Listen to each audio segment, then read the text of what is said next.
All of you, today's topic is infrastructure, class 12th, Indian economy. Infrastructure क्या होता है? What is a infrastructure? Infrastructure means होता है आधारिक संरचना। किसी भी देश की जो आधारिक संरचना है, जैसा कि आपको पिक में नज़र आ रहा होगा बेटे कि कुछ डैम बनाए गए हैं, कुछ सोलर सिस्टम लगाया गया है, कुछ रोड हैं और कुछ आपकी बिल्डिंग्स हैं, मेट्रो है। तो ये आपका जो सारा सिस्टम है ये आपका इंफ्रास्ट्रक्चर में काउंट किया जाएगा। प्रोडक्शन एक्टिविटी जो है वो इंफ्रास्ट्रक्चर में नहीं आएंगी टोटली। उसके अलावा जो हमारी ग्रोथ है, डेवलपमेंट है, वो हमारी इंफ्रास्ट्रक्चर में आएगी। जो आधारिक संरचना होती है उसमें हमारी इकोनॉमिकल और सोशल डेवलपमेंट से रिलेटेड जितनी भी ग्रोथ है उसको इसमें हम काउंट करेंगे। तो इकोनॉमिक्स और सोशल जो इंफ्रास्ट्रक्चर है कि आर्थिक और जो सामाजिक आधारिक संरचना है हमारी, वो किस तरीके से काम करती है। ठीक है, तो फर्स्ट आएगा आपका इकोनॉमिकल इंफ्रास्ट्रक्चर। इकोनॉमिकल इंफ्रास्ट्रक्चर जो आएगा आपका वो पावर से रिलेटेड, ट्रांसपोर्ट से रिलेटेड और कम्युनिकेशन से रिलेटेड होगा। ठीक है, जैसे आपका इसमें पिक में नज़र आ रहा है कि दो लोग जो हैं वो कम्युनिकेट करते हैं, तो वो भी इसी में काउंट किया जाएगा। ट्रांसपोर्ट से रिलेटेड यातायात के जो साधन हैं वो भी आपका इसी में काउंट किया जाएगा। ठीक है, क्योंकि वो क्या करते हैं, मूवमेंट करते हैं गुड्स की एक जगह से दूसरी जगह। दूसरा है आपका सोशल इंफ्रास्ट्रक्चर, सामाजिक आधारिक संरचना। सामाजिक आधारिक संरचना जो होती है उसमें आपका स्कूल है, जैसे कॉलेज है, हॉस्पिटल है, और जो आपकी नर्सिंग होम्स है, जो आपके वो इसमें काउंट किए जाएंगे। सोशल सामाजिक, जैसा कि नाम से ही पता है कि जो भी काम आपका सामाजिक डेवलपमेंट का तरफ काम करेंगे वो इसके अंदर इंक्लूड किए जाएंगे, क्योंकि जो स्कूल है वो भी आपकी एक तरीके से सोशल डेवलपमेंट करता है। जो आपका हॉस्पिटल हैं, कॉलेज हैं, वो भी आपकी एक तरीके से सोशल डेवलपमेंट को काउंट करते हैं। उसके बाद इंफ्रास्ट्रक्चर और डेवलपमेंट दोनों को कंपैरिजन किया गया है कि इंफ्रास्ट्रक्चर और डेवलपमेंट एक दूसरे के साथ कैसे रिलेट हैं। Infrastructure promote productivity. इंफ्रास्ट्रक्चर जो है उत्पादन जो क्षमता है उसको बढ़ाता है। फर्स्ट है आपका प्राइमरी सेक्टर में, जैसे एग्रीकल्चर की अगर हम बात करें तो एग्रीकल्चर में हम जो इरिगेशन के जो हमारे साधन नहीं थे, वो इरिगेशन के साधन हमने, जो सिंचाई के साधन हैं वो लगाए हमने, और उसके बाद हमने क्या किया, अपनी उत्पादकता को बढ़ाया।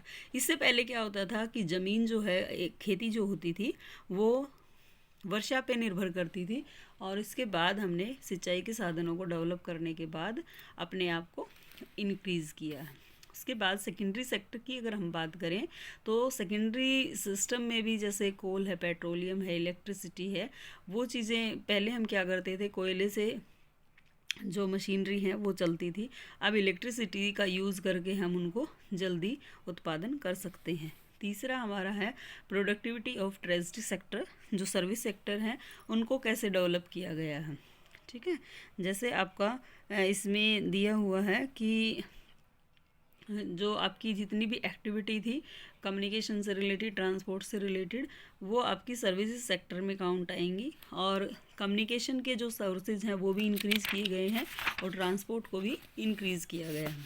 नेक्स्ट आता है इंफ्रास्ट्रक्चर जो है इंड्यूस कराता है इन्वेस्टमेंट से, क्योंकि इन्वेस्टमेंट जो होगी बेटा आपकी, वो इन्वेस्टमेंट का मतलब होता है किसी भी फिक्स एसेट्स या फिक्स जो आपका सोर्स है उसमें इन्वेस्ट करने से रिलेटेड है। मान लीजिए आप रोड जो है वो हाईवे जैसे आप बना रहे हैं, तो हाईवे का मतलब है कि आप उसमें इन्वेस्ट जब कर रहे हैं तो पैसा आपका लगा रहे हैं, तो वो एक इन्वेस्टमेंट की तरह है, क्योंकि उसके बाद आपको क्या होता है कि गुड्स और सर्विसेज एक जगह से दूसरी जगह ईजिली पहुंच सकती हैं। दूसरा, वहाँ से आप जो टोल टैक्स के माध्यम से आपका रिकवरी भी वहाँ से हो जाती है। इंफ्रास्ट्रक्चर जो है वो आपका लिंकेज कराता है प्रोडक्शन एक्टिविटी से रिलेटेड।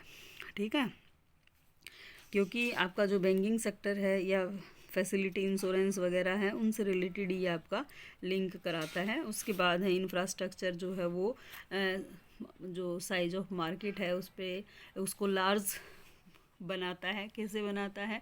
जो आपका बाज़ार का क्षेत्र है उसको बढ़ाता है। ये कैसे?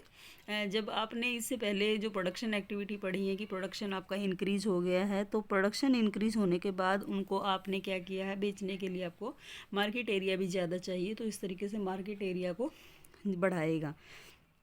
इंफ्रास्ट्रक्चर जो है एबिलिटी टू वर्क से रिलेटेड होता है ये आपका, कि आपकी जो मेडिकल इंस्टीट्यूशन है या एजुकेशनल जो सिस्टम है आपका, वो आपकी एबिलिटी को बढ़ाता है। उसके बाद है आउटसोर्सिंग, जो है उनको यूज़ करता है अच्छी तरीके से। आउटसोर्सिंग का मतलब, जो बिज़नेस के बच्चे हैं उनको पता होगा 11th क्लास में, आउटसोर्सिंग का मतलब होता है कि बिज़नेस के बाहर से जो सोर्स आते हैं उनका यूज़ बेस्ट तरीके से करना। बाह्य सेवाएं जो होती हैं इनको बाह्य सेवाएं बोलते हैं। जैसे मान लीजिए मेडिकल टूरिज़्म है या कॉल सेंटर्स हैं, इनमें जो काम किया जाता है वो बाहरी सेवाओं का यूज़ होता है। इसके बाद ये इंड्यूस कराता है आपको FDI से, फॉरेन डायरेक्ट इन्वेस्टमेंट से। दूसरे देशों में जब आप निवेश करते हैं उनसे रिलेटेड ये इन्फॉर्मेशन आपको देता है।